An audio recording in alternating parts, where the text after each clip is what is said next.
Recently on Horsepower, we transformed a new generation Chevy Camaro into a supercharged muscle machine that pumped out 448 horses at the rear wheel.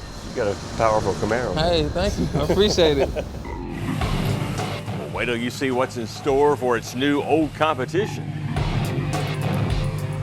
A soon-to-be turbocharged Dodge Challenger SRT. It's a retro ride that proves what goes around comes around, even 4 decades after the famous 4Runner. Challenger, the all-new sports specialty car from Dodge, on display tomorrow for the first time. When the first Dodge Challenger debuted in 1970, the muscle car wars were already raging. And for 4 years, this Mopar would capture countless hearts, minds, and admiring eyes with its mean, lean looks and neck-snapping horsepower. It was based on the 70 Barracuda platform with the wheelbase stretched 2 inches for more room. Engine options ranged from a slant 6 to a 425-horse Hemi and lots of motors in between. There was even a version called the TA in 1970, a street car actually built to compete with Camaros and Mustangs in Trans Am racing. How did we get this pair of red Challengers produced almost 40 years apart? Well, it's all thanks to the owner of this Mopar boneyard, the home base of Stevens Performance. You can walk through here and look at these cars, and you can think of exactly what this car looked like when it was new. Sitting on a dealer's showroom with a window sticker still on the glass. You ever do that? All the time. Like I said, I got it bad. Ted Stevens is not only an avid collector, he's helped many a Chrysler car come back to life thanks to old parts that are harvested and recycled for restoration projects. In fact, we turned to Ted almost 10 years ago for help with a cooter project for our show. The guy who stole the show, though, was Rex Howard. Now, Rex's official title is Dismantlement Technician. We found this once.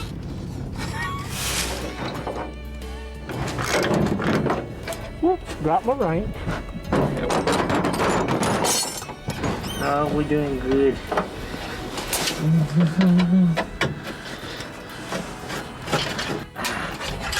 Da-da. Da-da. Dee-dee-dee-dee.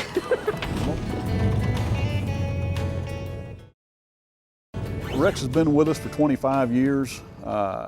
We've gone a lot of places together, done a lot of things together. He's as big a part of the business as anybody there. What do you call his job? Dismantling technician. Rex has probably parted out more cars as far as Mopar is concerned than anybody on the planet. Photographic memory. He can look at it and tell you what it is. That's bullshit, but it sounded good. He came with the property. Yeah. Well, this is no bull. Ted's new Challenger is a bit bulkier and taller than the 1970 model, but the styling lines all echo the original. The 1970 Challenger, as far as I'm concerned, was the height of Mopar styling. The car has timeless lines, eternal beauty. The 010 follows the lines very well. It's the same DNA, you can see it in the car. They might not be exact twins, but they're close enough. For power, Ted's 70 model has the famed 446 pack, rated at 390 horsepower.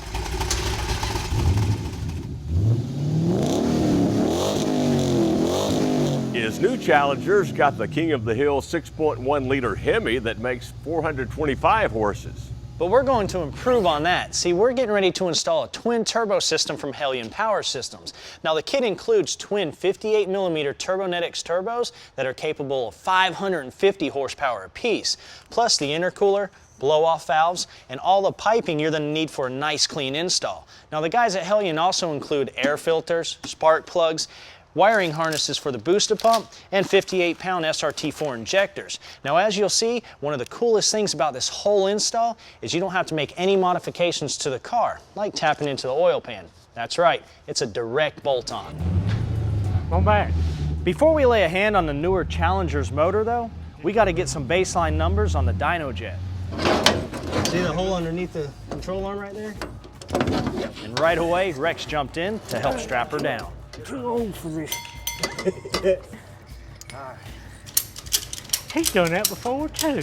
Can you hand me that tack lead? Yeah, right here. I'm thinking 370. $50, $375. I better go higher than that. How much? 380. You bet me an old Dodge Hood. Right.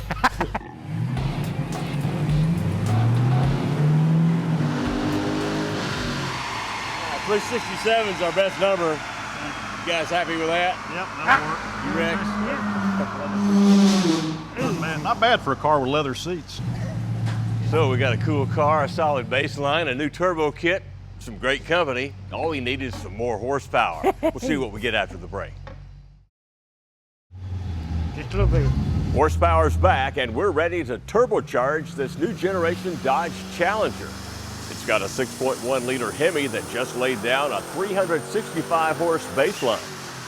But we're gonna blow those numbers out of the water. See, the turbos that came with the Hellion kit are capable of 25 pounds of boost, but with the motor being stock, we're only gonna run 5 of those. Now, something else that's really cool about the Hellion kit, this charge pipe that goes up to the throttle body is the only thing you're gonna see in that engine compartment. Everything else goes underneath. So I think we agree, we're talking about the ultimate sleeper. We also have to unbolt the fuel rails to remove the 8 stock injectors and replace them with the larger 52-pound injectors from the kit. With the alternator pulled forward for clearance, we remove this factory pipe plug above the oil pressure sending unit and replace it with this T-fitting to feed the turbos. While we're up here, we can also install this fuel pump voltage booster on the driver's side strut support cross member. Then remove the firewall grommet so we can run our wiring harness through it. You're not lost, are you? Well, there are a lot of little steps involved in this installation, but check this. Hellion has put their entire illustrated instruction manual right here on their website.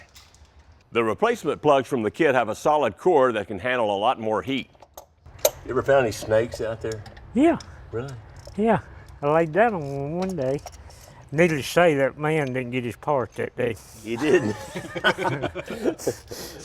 Now on the underside, the entire exhaust system has to go. Get on that other. First thing to go in here are 2 air cleaner hoses that will connect to the turbos a little later. The Ford and Chevy guys will get to see the Challenger's taillights, but of course they won't get to see how pretty these things are because they'll be hidden.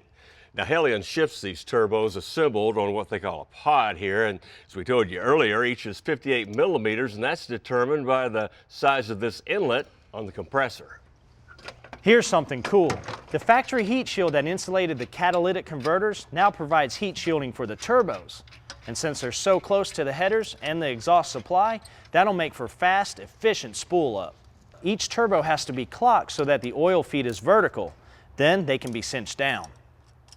When that's done, we can connect the 2 air cleaner hoses to the turbos with clamps. Remember how earlier we installed a T-fitting to the engine? Well, it's here so we can connect the lines that'll feed the oil to the turbos. Now's a good time to mount the intercooler in front of the radiator using supplied brackets and factory bolt holes. When turbos are mounted in the engine compartment, they usually sit up pretty high and the oil used to lubricate them drains back into the oil pan. But since these turbos sit so low, they're going to need some assistance. And that's what this catch tank and this pump are used for that come in the kit. Now the turbos drain back into this catch tank and the pump pulls oil from it and pushes it back up to the valve cover where it's returned to the engine. The first thing we need to do is mount the pump. Once again, we get to use an existing bolt hole, this time on the factory K member. The tank mounts to a bracket that's attached to the turbo. Now we can run hoses to each unit. All right, Rex, we're going to prime this thing. Go ahead and put that hose in the oil. And here we go.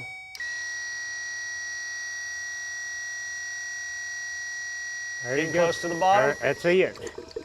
That's all of it. Now that we've got the system primed, we can connect this hose to the tank along with a sensor. Then with a blow-off valve attached, this hose goes up to the throttle body. I got to tell you, we are blown away, no pun intended, at how precise and neat this whole system fits. And well, in case you missed anything, here's a little tour. Of course, exhaust comes in from the header to the turbo, which spins up the compressor and pulls in filtered air from the atmosphere. And that pressurized air, of course, gets sent to the intercooler, about 140 degrees going in and about 90 going out, as it travels on up to the engine bay, into the throttle body, and well, that's where we make all the horsepower. Next, we got to pull the back seat out to access the fuel pump wiring. This is how we wire in that fuel pump booster we installed earlier. Of course, for everything to work, the onboard computer has to know what's going on, and the kit includes a programmer loaded with a Motiva performance tune. Well, guess what? That's it for the installation, which in real time takes you about 12 hours with the help of a buddy. Now, we got all the fluids back in. We've even changed the oil. And Ted, I don't know about you, but I want to hear this turbo Hemi honk a little bit. How about you? Fire it up. All right, Mike, do it. Whoa, what do you think? Sounds good. I think so, too. When we come back, we're going to add a high-performance exhaust system to this project.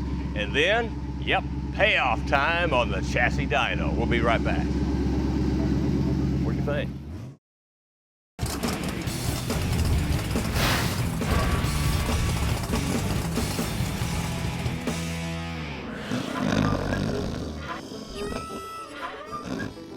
At the risk of waking Rex, we're back. And today, what's old is new again for this classic Dodge. We're turbocharging the late model Challenger, challenging ourselves to give its Hemi a lot more power.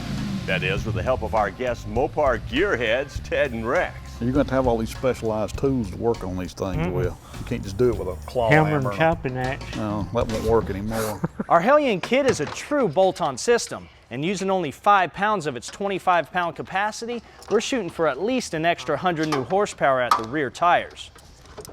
Even though we're finished with the install, the car's going back in the air for one bonus bolt-on before we strap it to the dyno. With twin turbos blowing more air into the motor, we want that Mopar to have the best flowing exhaust possible, and well, that's the job of this MagnaFlow catback system. It's a true X-pipe design with larger than stock 3-inch pipes, these 14-inch resonators, 11-inch mufflers, and hey, you gotta love those dual polished tips there. Like the turbos, the MagnaFlow kit's an easy bolt-on with provided clamps, and it comes with OEM-style barbed hangers. All right, now we can replace some of those things we removed, like the front fascia. You think that's got any more plastic on it than the original Challenger did? Well, you know it does, dummy. You better be studying this. You'll be junking these out one of these days. Rex has lost some of the rivets. Give me one. Just hold your tater. Don't be such a... That's it. It's on.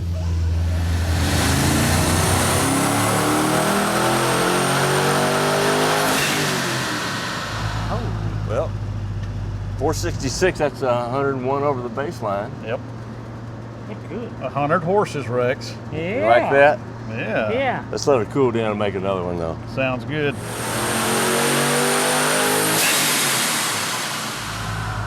484 horsepower, 497 foot-pounds of torque. Gentlemen, that's some horsepower and torque, I tell you. I think we're there. I think we're there. That's almost... It's 120 horsepower over stock.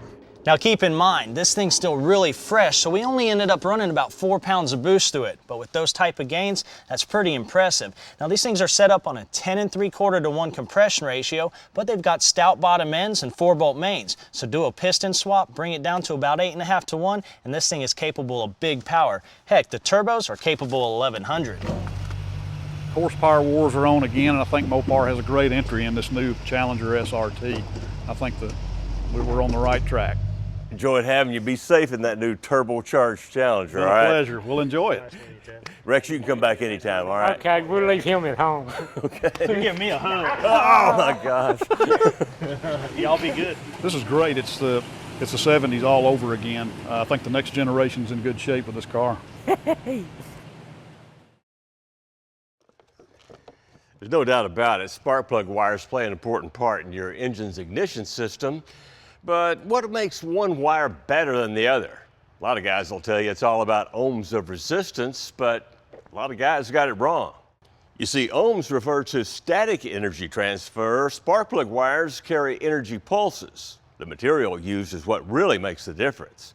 These Excel 300 race wires have a copper alloy core to transfer energy effectively, and an 8mm silicone jacket to resist heat. Of course, there's no argument a properly installed set in the right color will make your engine look better too. For most applications, you can get a pre-cut set like this, or if you want to save money and get the right fit that you want, a universal set's the way to go. Never done one before? No problem, we're going to take you through the steps. This is especially easy if you're swapping out an old set. All you got to do is match the new wire length to the old one and replace them one at a time. If that's not the case, however, what you're going to have to do is mock them up with the headers in place, of course. And you want to leave plenty of slack so you can still rotate the rotor cap to change the timing out. Well, next we want to cut the wire to the proper length. The next steps are to strip back the shielding and crimp, and the most inexpensive method, the trusty old razor blade and a couple of dies like this that you use with your vise to do the crimping. Or you could step up to a stripper and combination crimper like this tool, or even better, a ratcheting all-in-one tool like this one from Excel that also comes with jaws for weather pack connectors and electrical connectors. Since we got this one, we'll use it. Of course, the idea here is to leave about a ½ inch of the wire core exposed. And we just cut away those threads. Then grab one of your metal connectors. Then with the wire bent back, just slide the connector on. Now we line this thing up in our tool. Firmly crimp the connector body over the wire. That's a good connection there. Now, if you get involved in frequent engine projects, you're going to buy this wire in bulk and really save some cash. Of course, to get a super clean look, you need some wire looms too. Oh, you're on a super tight budget? Look what you can do with some extra zip ties. Well, looks good, you did it yourself, and you save yourself some money. Go ahead and tell your friends the zip tie trick was your idea. I don't care. We use all kinds of Loctite products in our shop, probably most of all Thread Locker. Well, now they got a new version, the 2047, that's especially formulated for larger fasteners. It's a dual action product because it lubricates to get the proper clamp load, and it cures to prevent corrosion, loosening, and seizure. They've got another new product that I want to show you too that you might want to keep in your shop, house, even in your car. It's a new insulating and sealing wrap that's non-sticky, it's self-fusing, and it's got a variety of uses. It can be a real lifesaver for an emergency radiator hose repair. You can also use it to wrap wires, the handles of your favorite tools, and to even insulate the grips of your jumper cables. Now, you can find both products at your local parts store, and no red tape involved. And you can find us next time right here, and gotta say it, that's a wrap.